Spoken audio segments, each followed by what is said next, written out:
The sun beat down on the crowded street as Ricky adjusted his worn baseball cap and checked the bus schedule one more time. His heart pounded in his chest. Today was the day that could change everything. "You sure about this?" his friend Thomas asked, leaning against the bus stop sign. "Those fancy music school people, they don't usually take kids like us." Ricky patted the scratched guitar case by his feet. "Maybe not, but they've never heard me play."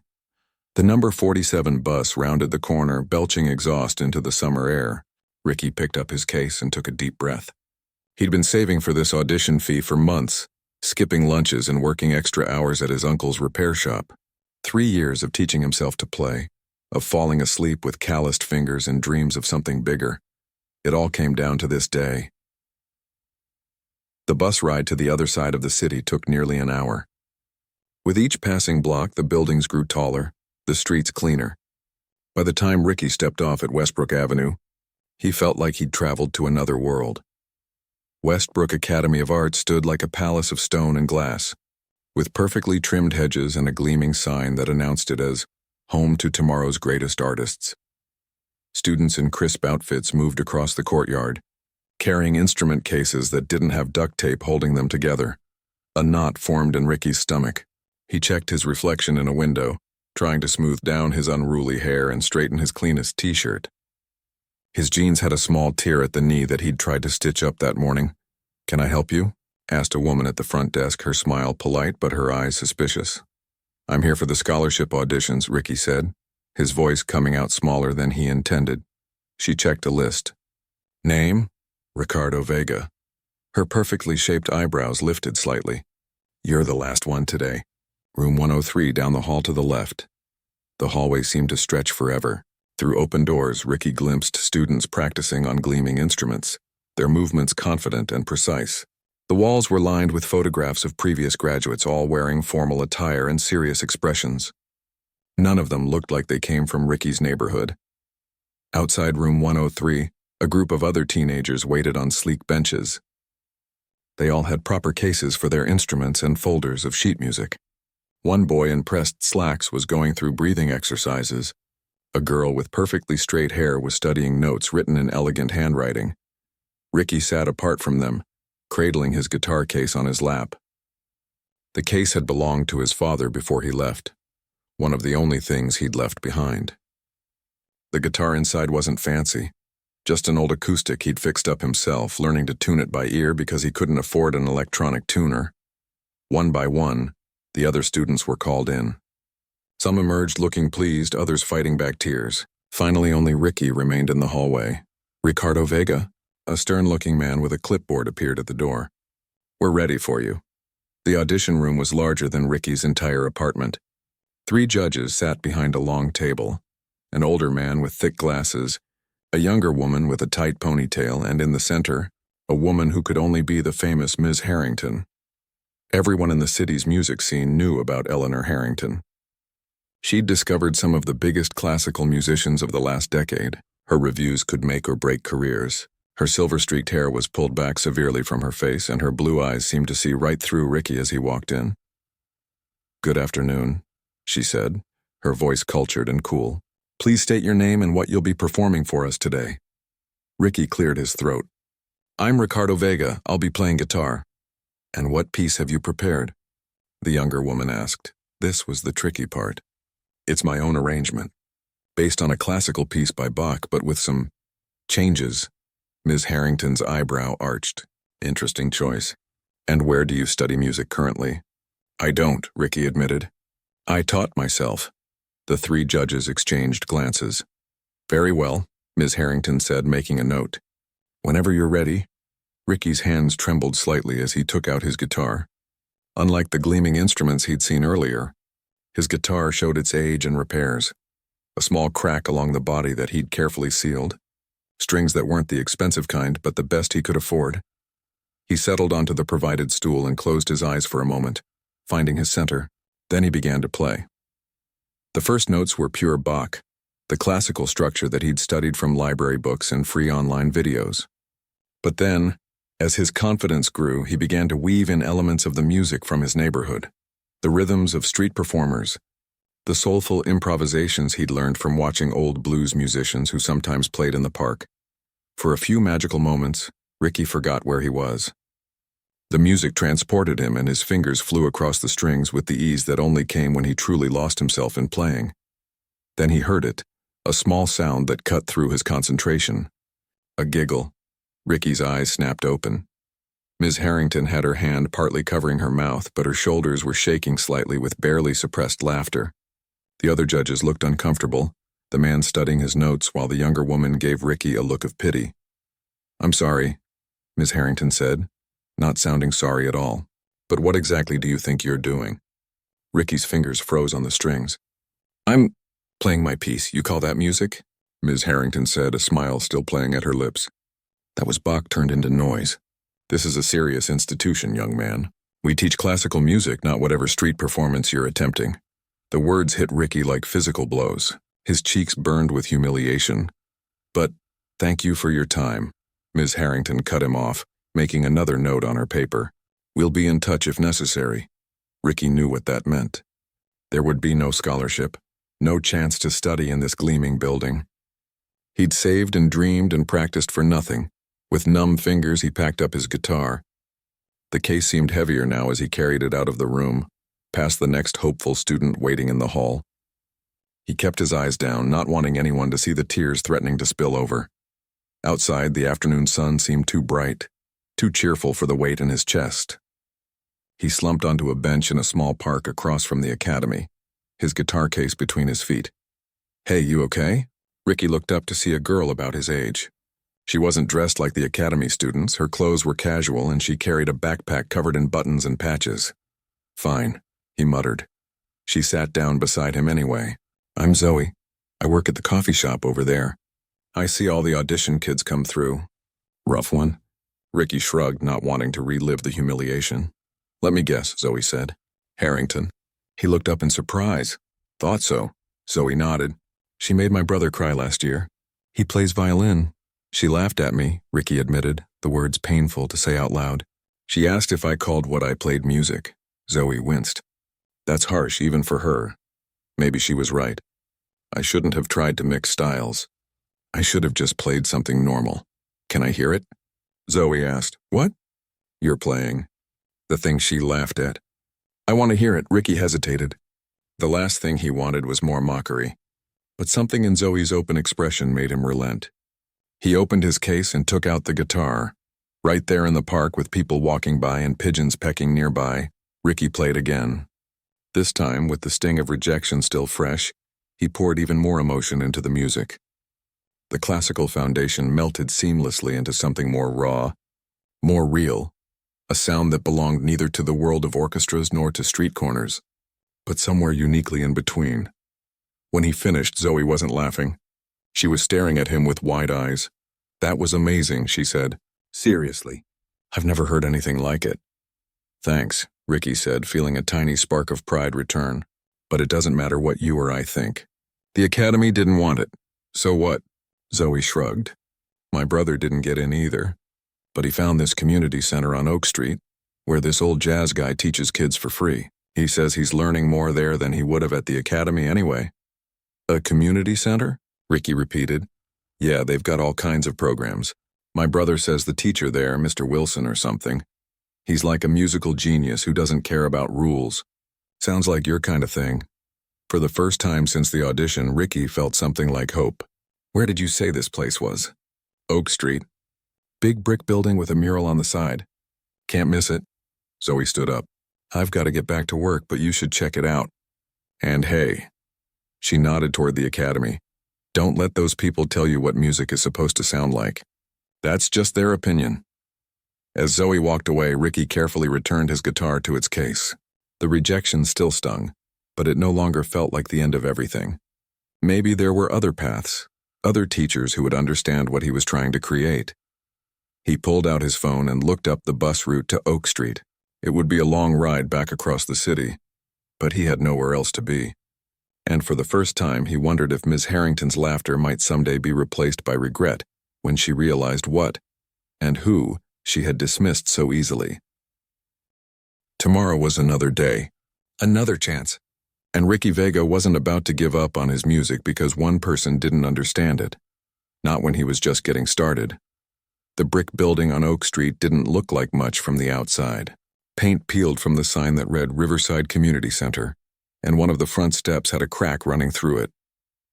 But as Ricky approached with his guitar case, he heard music floating through the open windows, a blend of sounds that made him pause on the sidewalk to listen.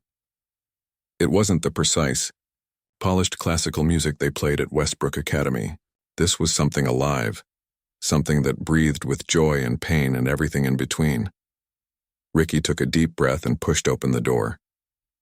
The inside of the building was worn but warm, with colorful posters covering the walls and the smell of coffee drifting from somewhere. He followed the music down a hallway to a large room where a handful of people sat in a loose circle, instruments in hand. At the center stood an older man with dark skin and silver-white hair. His fingers moved across the keys of an old upright piano with a grace that made it look effortless. When he finished playing, the others in the room applauded, and the man turned with a smile that crinkled the corners of his eyes. That's when he noticed Ricky hovering in the doorway. "Well, hello there," he said, his voice deep and warm. "You looking for someone, or did the music bring you in?" Ricky shifted his weight from one foot to the other. "Are you Mr. Wilson?" "I heard you teach music here." The man nodded. "Ben Wilson at your service." "And you are?" "Ricardo Vega, Ricky, I play guitar." "Sort of." Mr. Wilson's eyebrows rose. "Sort of?" Ricky looked down at his shoes. "I mean, I taught myself. And apparently I'm doing it all wrong." A knowing look crossed Mr. Wilson's face. Let me guess. You tried to audition at that fancy academy across town?" The memory of Ms. Harrington's laughter made Ricky's cheeks burn. "How'd you know?" "Because half the kids who find their way here have similar stories," Mr. Wilson said, gesturing to the others in the room. "Westbrook Academy has very specific ideas about what counts as proper music." A guy about Ricky's age with spiky hair spoke up from the corner where he sat with a trumpet. "They told me my tone was unnecessarily aggressive. They said my compositions lacked structural integrity," added a girl with brightly colored beads woven into her braids, who sat cross-legged on the floor with a notebook. Mr. Wilson chuckled. "And yet here you all are, still making music. Why don't you join us, Ricky? Let's hear what you've got." Panic flashed through Ricky's chest. After yesterday's humiliation, the thought of playing for a group made his palms sweat. "I don't know. Just think of it as a conversation," Mr. Wilson said gently. "We're all just talking to each other through our instruments here. No judging. No right or wrong." The others nodded encouragingly, and Ricky found himself taking his guitar out of its case. His hand still trembled slightly as he sat in an empty folding chair. "What should I play?" "Whatever feels right," Mr. Wilson said, leaning against the piano. "Something that tells us who you are." Ricky closed his eyes and began to play. He started with something simple, a melody he'd written late at night in his bedroom when the rest of the apartment was quiet. Then, slowly, he let it grow, weaving in the classical techniques he'd studied alongside the rhythms from his neighborhood. When he finished, there was silence. Ricky opened his eyes, afraid of what he might see. But there was no laughter this time. Instead, Mr. Wilson was watching him with an intensity that made Ricky want to squirm in his seat. "You've got something special there, young man," Mr. Wilson finally said. "Something real." "But it's not proper classical guitar," Ricky said, the words bitter on his tongue. Mr. Wilson snorted. "Proper, who gets to decide what's proper? Bach was experimental in his day. So was Beethoven. So was every musician who ever created something that lasted." He walked over and sat in the chair next to Ricky. "That director heard your technique, but she didn't listen to your heart. That's her loss." The words landed like a balm on Ricky's wounded pride. For the first time since the audition, he felt like maybe, just maybe, he wasn't a complete failure. The next 2 hours flew by as Mr. Wilson led the group through various exercises and pieces. Some were traditional, but others were wild experimental things that would have made Ms. Harrington's perfectly styled hair stand on end. Throughout it all, Mr. Wilson offered suggestions and encouragement, but never once made anyone feel like they were doing it wrong. As people began packing up to leave, Mr. Wilson pulled Ricky aside. "You planning to come back?" Ricky nodded without hesitation. "If that's okay, more than okay. We meet 3 times a week, Mondays, Wednesdays, and Saturdays." Bring that guitar of yours and that heart of yours, and we'll see what we can create together. For the next 3 months, the community center became Ricky's second home. Between shifts at his uncle's repair shop, he rode the bus to Oak Street, his guitar case balanced on his knees. Sometimes he stayed late into the evening, practicing in a small back room Mr. Wilson let him use when the main space was needed for other activities. Mr. Wilson became more than just a teacher. He was a mentor who pushed Ricky to try new things while helping him refine the raw talent he already had. Music is more than just hitting the right notes, Mr. Wilson often said. It's about making people feel something, and Ricky was feeling plenty. The sting of rejection from Westbrook Academy faded as he found his place among the eclectic group at the community center. There was Diego with his trumpet, who worked nights as a hospital orderly. There was Lily with her notebooks full of lyrics, who dreamed of becoming a songwriter. There was old Mrs. Chen, who played the violin with arthritic fingers but with more emotion than anyone Ricky had ever heard. They were a family of misfits, bound together by their love of music that didn't fit neatly into categories. One Wednesday afternoon, Ricky arrived to find Mr. Wilson in a particularly good mood. "Got something to show you," he said, leading Ricky to the upright piano. He pulled out a yellowed newspaper clipping from his wallet and handed it to Ricky. The photo showed a much younger Mr. Wilson, hair still dark, standing on a stage with a saxophone in his hands. The headline read, "Local musician makes waves at jazz festival." "That was me, 1987, Mr. Wilson said with a hint of pride. "I had offers to go professional, tour with some big names." Ricky studied the photo with new respect. "Why didn't you?" Mr. Wilson shrugged. "Music industry wanted to put me in a box. Play this way, dress that way, stick to what sells. I tried it for a while, but it wasn't for me. So I came back here, started teaching." His eyes crinkled at the corners. "Never regretted it a day." As he handed the clipping back, Ricky felt a new appreciation for his teacher. Mr. Wilson wasn't just some guy who couldn't make it. He was someone who had chosen a different path. "You're getting better every day," Mr. Wilson told him. "But you're still holding something back, like you're afraid to really show what you can do." Ricky thought about it as he practiced that evening. Maybe Mr. Wilson was right. Part of him was still hearing Ms. Harrington's laughter, still trying to prove she was wrong. The next day at the repair shop, Ricky was replacing a broken alternator when he heard his name. "Hey, guitar boy, play us something!" It was Mrs. Patel, who owned the convenience store next door. She stood in the doorway of the garage with a few other shopkeepers from the block. Ricky wiped his hands on a rag. "What now?" "Yes, now," Mrs. Patel said. "Thomas tells us you're becoming a real musician. We want to hear." Thomas, who was sweeping up in the corner, grinned at Ricky. "I may have bragged a little bit." Ricky's uncle emerged from under a car. "Go on, show them what you've been working on. Just take a quick break." Nervously, Ricky retrieved his guitar from the back office. A small crowd had gathered now, neighbors he'd known most of his life. These weren't strangers like at the audition. These were people who had watched him grow up. For some reason, that made it scarier. But as he began to play, something shifted. He wasn't performing for them. He was sharing something with them. The music flowed from his fingers, telling the story of their neighborhood, their struggles and joys. He played the melody he'd been refining with Mr. Wilson, but this time he didn't hold back. When he finished, Mrs. Patel had tears in her eyes. "That boy," she said to Ricky's uncle, "is going to go somewhere." What Ricky didn't know was that a customer from the auto shop had been recording him on her phone. That evening, she uploaded the video with the caption, "Random kid at repair shop has serious skills." By the next morning, the video had thousands of views.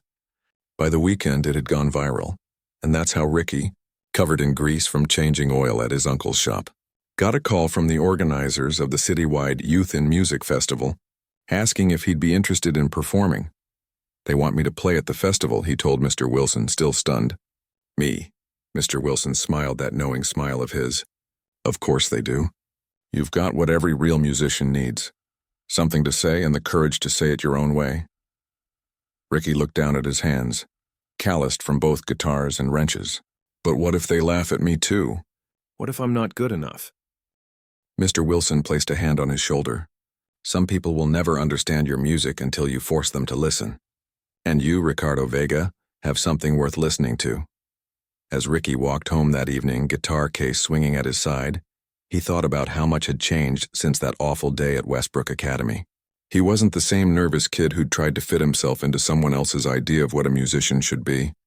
Now he had his own ideas. And soon, he'd have a stage to share them. The Youth and Music Festival was a big deal in the city.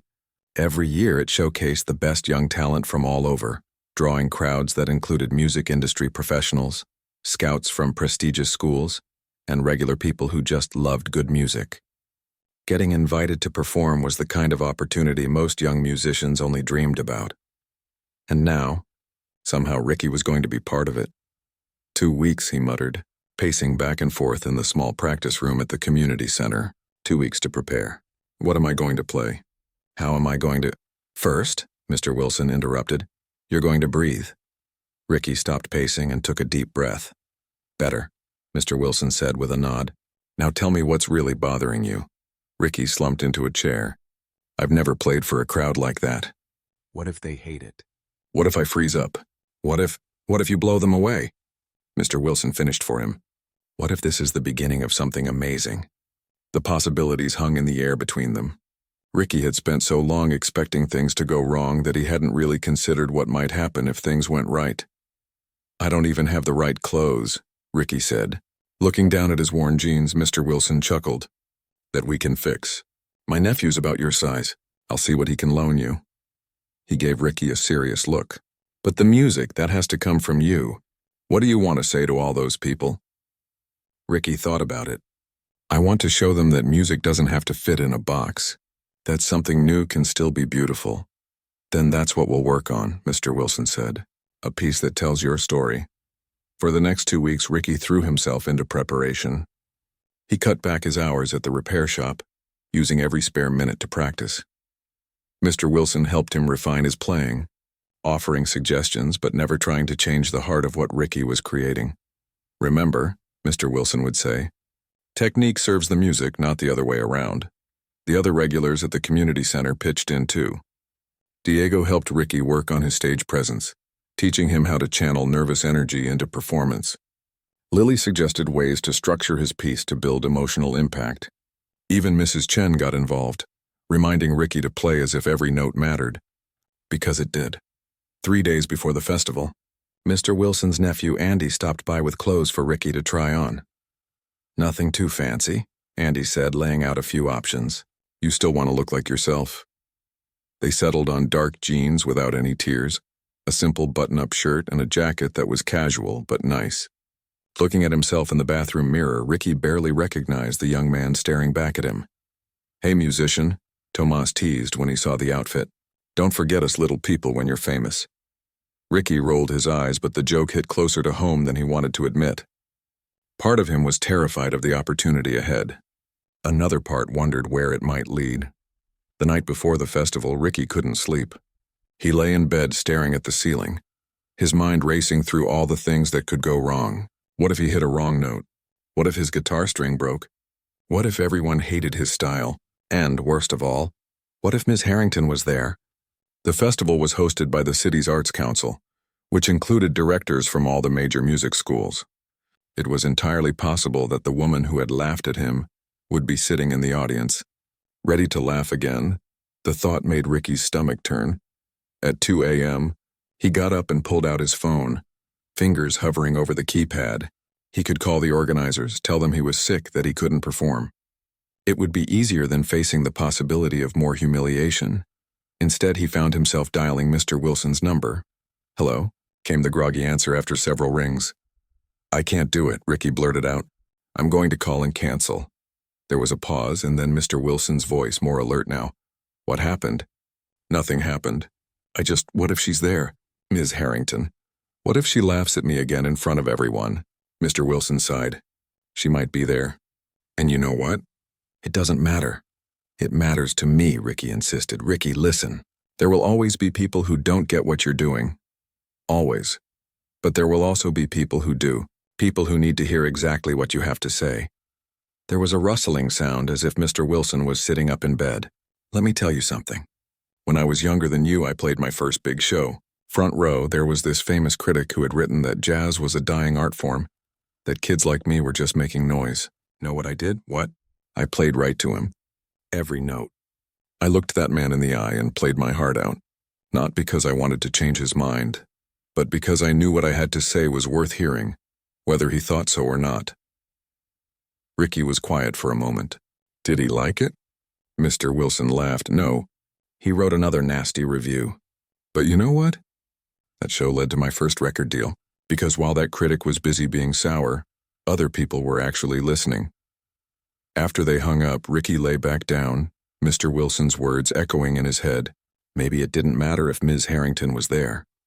Maybe what mattered was all the other people who might hear something they needed in his music. He finally fell asleep with his guitar beside him on the bed. The day of the festival dawned bright and clear. Ricky arrived at the city park where the event was being held, his guitar case in one hand and a knot of nerves in his stomach. The park had been transformed with multiple stages, food vendors, and crowds of people wandering between performances. At the check-in tent, a harried-looking woman with a clipboard handed Ricky a backstage pass. You're on the Rising Star stage at 3:15, she said. Be there at least 15 minutes early for sound check. Backstage was a buzz of activity. Other performers warmed up, adjusted instruments, or paced nervously. Ricky found a quiet corner and took out his guitar, running through scales to keep his fingers limber and his mind occupied. Hey, aren't you the repair shop kid? Ricky looked up to see a guy about his age holding a bass guitar. That video was sick, man. I've watched it like 20 times. Thanks, Ricky said, surprised. He still couldn't quite believe that people had watched him playing, that strangers knew who he was. I'm Pete, the guy said, extending his hand. My band's on right before you. You nervous? Terrified, Ricky admitted. Pete grinned. Good, means you care. He nodded toward the stage. I'm gonna go check the setup. See you out there. As 3 o'clock approached, Ricky moved closer to the stage. He could see the crowd now. Hundreds of people gathered on the lawn, sitting on blankets or standing near the front. His eyes scanned the audience, and his heart nearly stopped. There, in the front row, sat Ms. Harrington. She looked exactly as she had at the audition, her silver-streaked hair pulled back severely, her expression critical as she watched the current performance. Next to her sat the other judges from Westbrook Academy. Ricky's mouth went dry. For a moment he considered running, just grabbing his guitar and disappearing into the crowd. No one would blame him. No one except himself. You okay, kid? You look like you've seen a ghost. Mr. Wilson had appeared beside him, dressed more nicely than Ricky had ever seen him, in slacks and a button-down shirt. She's here, Ricky whispered. Nodding toward the front row, Mr. Wilson followed his gaze. Ah, the infamous Ms. Harrington. He turned back to Ricky. Question is, are you going to play for her or for everyone else? Before Ricky could answer, the stage manager approached. You're up next, kid. Ready for sound check? On shaky legs, Ricky followed him onto the stage. The sound technician had him play a few notes, adjusting levels on a mixing board. Great tone, the tech said. We'll make you sound good out there. Pete's band finished their set to enthusiastic applause. As they exited, Pete gave Ricky a thumbs up. Crowd's warmed up for you, repair shop kid. Go get 'em, and then it was time. The MC stepped up to the microphone. Next up, we have a young guitarist whose viral video has taken the internet by storm. Please welcome Ricardo Vega. The crowd applauded, the sound washing over Ricky as he stepped onto the stage. The lights were brighter than he'd expected, making it hard to see faces clearly. But he knew exactly where Ms. Harrington was sitting, could feel her eyes on him as he settled onto the stool in the center of the stage. Thank you, he said into the microphone, his voice only shaking a little. I'm going to play something I've been working on. It's called Both Worlds. He took a deep breath, remembering Mr. Wilson's advice, play from the heart. Then he began. The first notes were deliberate, classical in structure, the kind of music Westbrook Academy would approve of. Ricky's fingers moved with precision, showcasing the technique he'd taught himself from library books and online videos. And gradually, he began to change it. He wove in elements from the streets of his neighborhood, the rhythms of life in a place where music spilled from open windows and car stereos.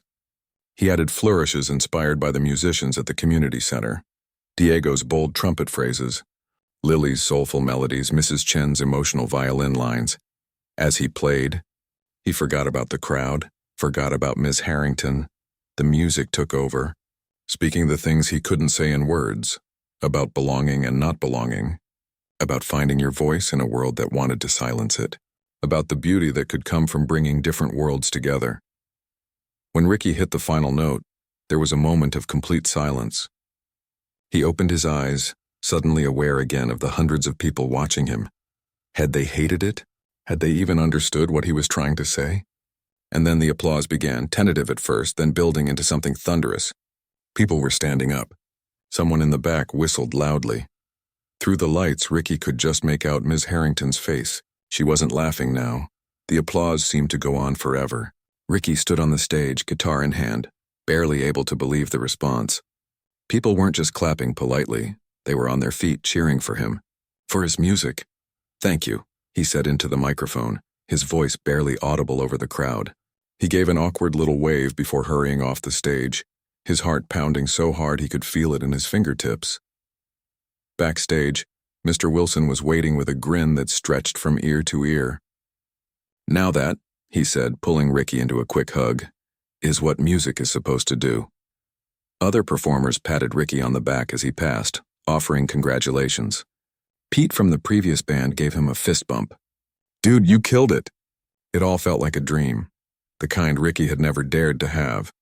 A festival volunteer approached, clipboard in hand. "Ricardo Vega, the judges would like to speak with you. If you could come this way." The bubble of joy in Ricky's chest suddenly deflated. Judges. That had to mean Ms. Harrington. What would she say now? Would she find some new way to tear him down? To explain why what he did wasn't real music? "You want me to come with you?" Mr. Wilson asked quietly. Ricky shook his head. "No, I need to do this myself." The volunteer led him to a small tent set up near the main stage. Inside, a table had been arranged with bottles of water and a few chairs. And there, just as Ricky feared, sat Ms. Harrington along with the other two judges from his Westbrook audition. "Mr. Vega," Ms. Harrington said, her voice as cool and precise as he remembered. "Please sit down." Ricky sat, keeping his guitar case close by his side like a shield. "That was quite a performance," said the younger female judge, her tight ponytail exactly as it had been months ago. "Thank you," Ricky replied, waiting for the but that was sure to follow. Instead, the older male judge leaned forward. "We'd like to discuss your future plans. Are you currently enrolled in any music program?" Ricky shook his head. "No. I study with Mr. Wilson at the community center on Oak Street." The judges exchanged glances. "Benjamin Wilson?" asked the older judge.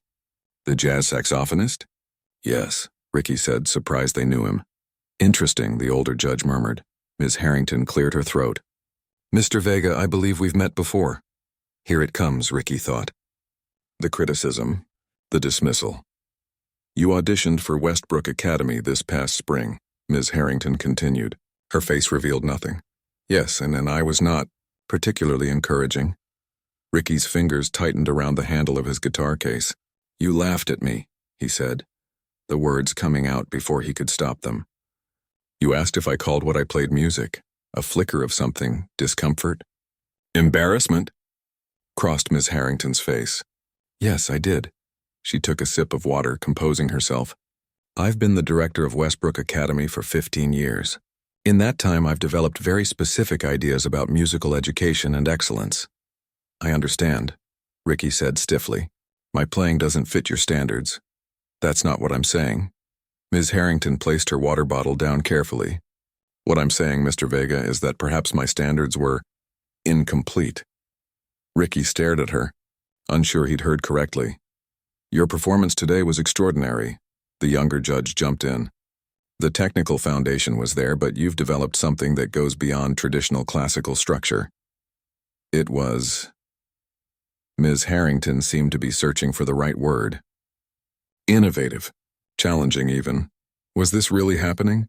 Was Eleanor Harrington, the woman who had laughed him off the audition stage, actually praising his playing?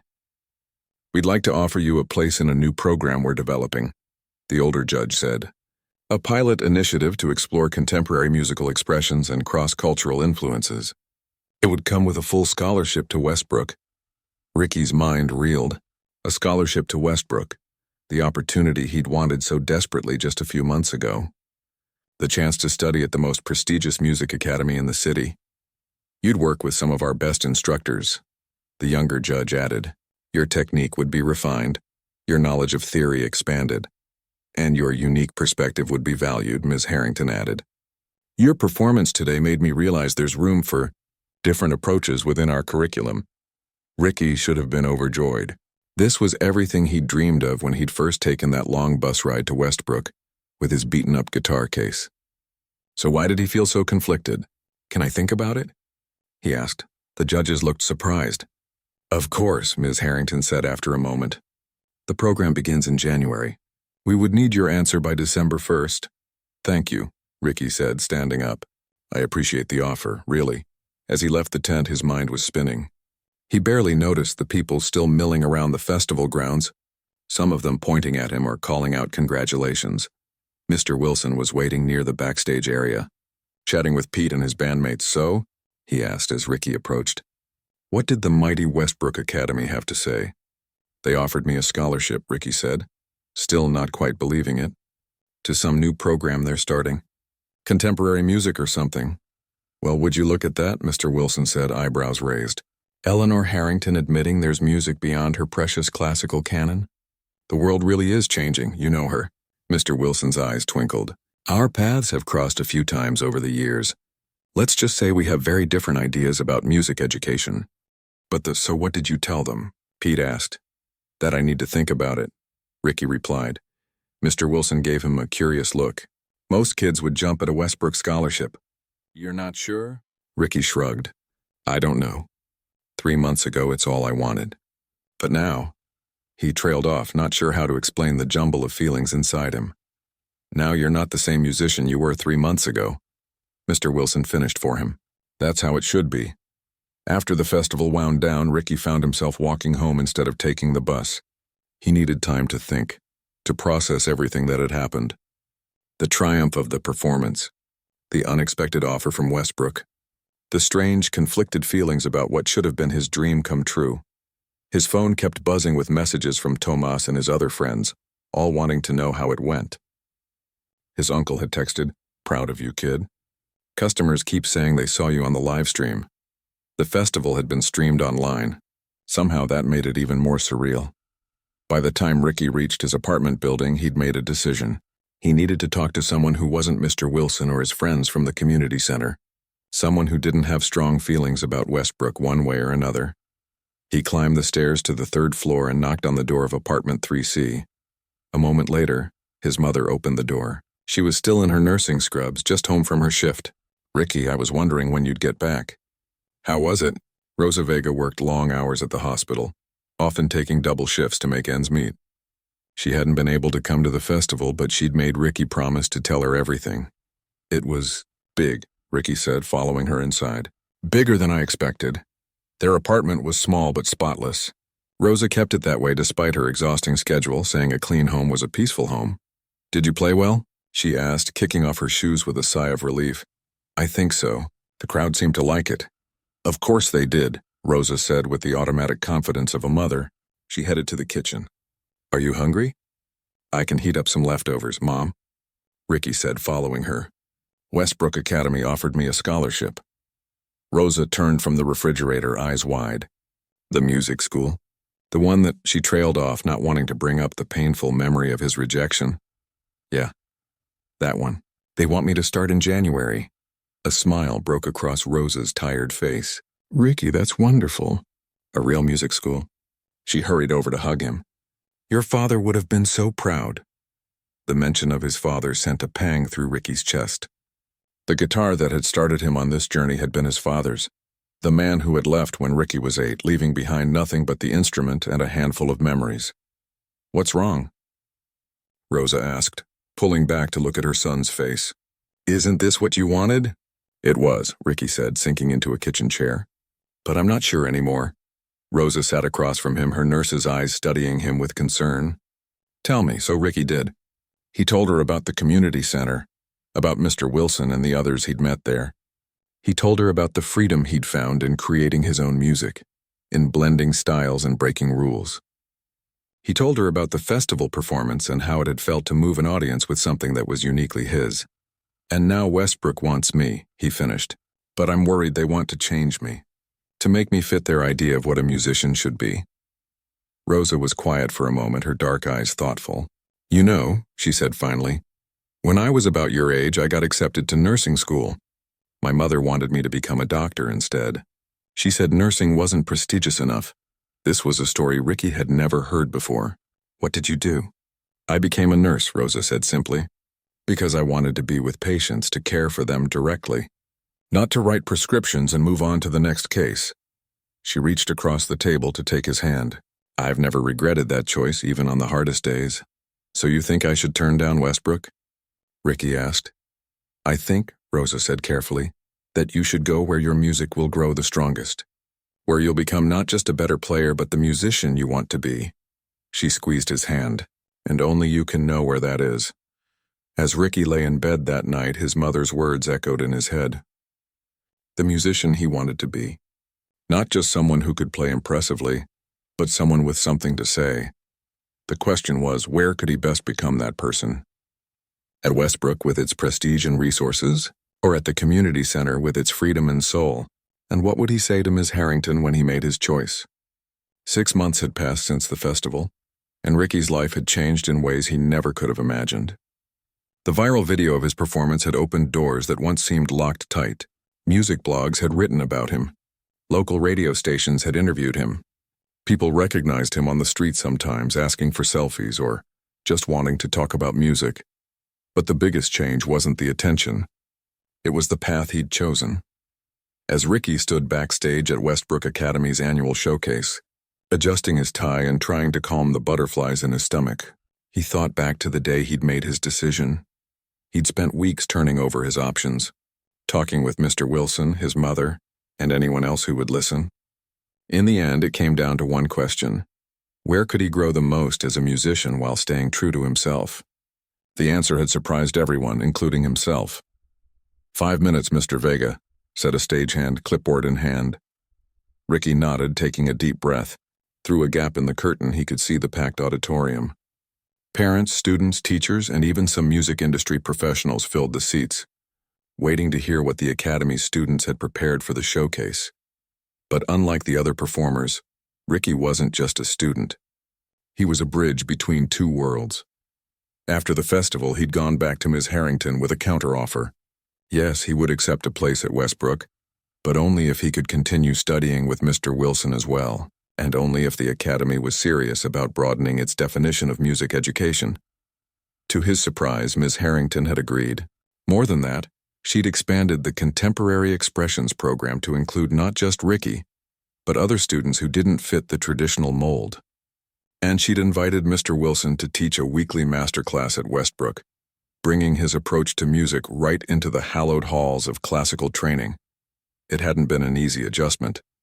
Some of the Westbrook faculty resisted the changes, viewing Mr. Wilson's classes as a lowering of standards. Some of the students looked down on Ricky, seeing him as an outsider who hadn't earned his place through the usual channels. But others were curious, even excited about the new ideas and styles being introduced. Boundaries began to blur.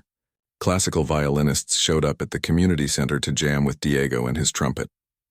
Lily's songwriting found new depth as she learned about traditional composition. And Ricky? Well, Ricky soaked up everything he could from both worlds, growing stronger as his roots spread wider. Now, as the Academy's youngest featured soloist in the showcase, he was about to share the results with everyone who mattered in his life. From the wings, Mr. Wilson gave him a thumbs up. On the other side of the stage, Ms. Harrington nodded encouragingly. In the audience sat his mother, his uncle, Thomas, and friends from both the repair shop and the Academy. "And now," announced the MC, "we are pleased to present Ricardo Vega, performing his original composition, Bridge." The audience applauded as Ricky walked onto the stage. He settled onto the stool that had been placed center stage, adjusted his microphone, and looked out at the sea of expectant faces. 6 months ago, he would have been terrified. Now he felt ready. "Thank you," he said.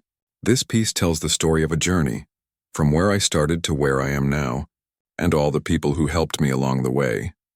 As he began to play, Ricky's mind flashed back to his childhood bedroom, where he'd first picked up his father's old guitar. He thought of his mother working double shifts to keep food on the table. He thought of his uncle teaching him to fix things with his hands, a skill that had given him patience and attention to detail. The first section of his composition honored these roots.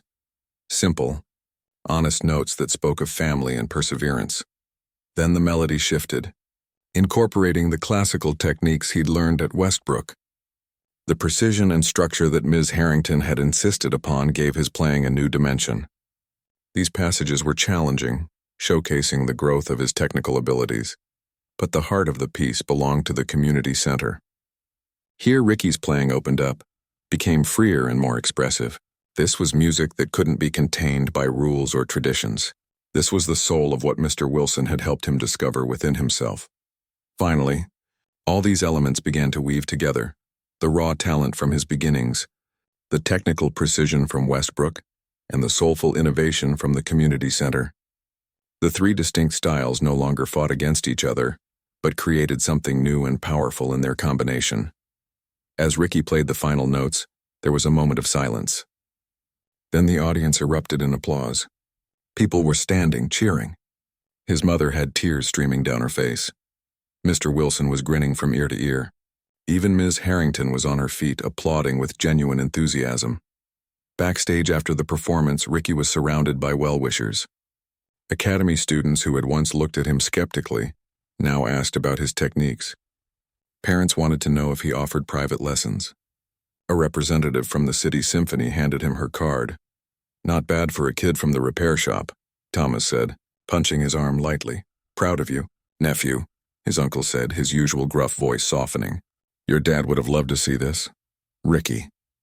Ms. Harrington approached, wearing one of her rare smiles. "That was exceptional.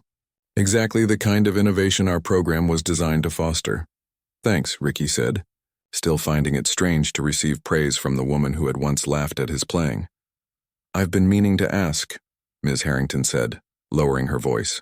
"Have you thought about what's next? College applications will be starting soon, and with your talent, you could aim for Juilliard or Berkeley." The question caught Ricky off guard. He'd been so focused on his current path that he hadn't thought much beyond it. "I'm not sure yet," he admitted. "Well, when you decide, I'd be happy to write you a recommendation," Ms. Harrington said. "Your work in our program has been illuminating for us all." As she walked away, Mr. Wilson sidled up. "Listen to that. A recommendation from the great Eleanor Harrington herself. Times really have changed," Ricky laughed. "I think we both know it wasn't just her who changed." Mr. Wilson studied him thoughtfully. "That's the thing about music, kid. If it's real, it changes everyone it touches.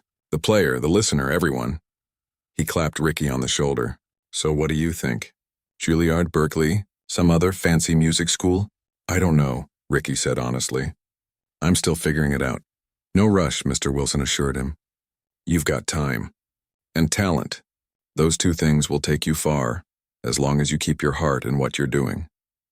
Later that evening, after the crowds had dispersed and the cleanup crews had moved in, Ricky found himself alone on the empty stage.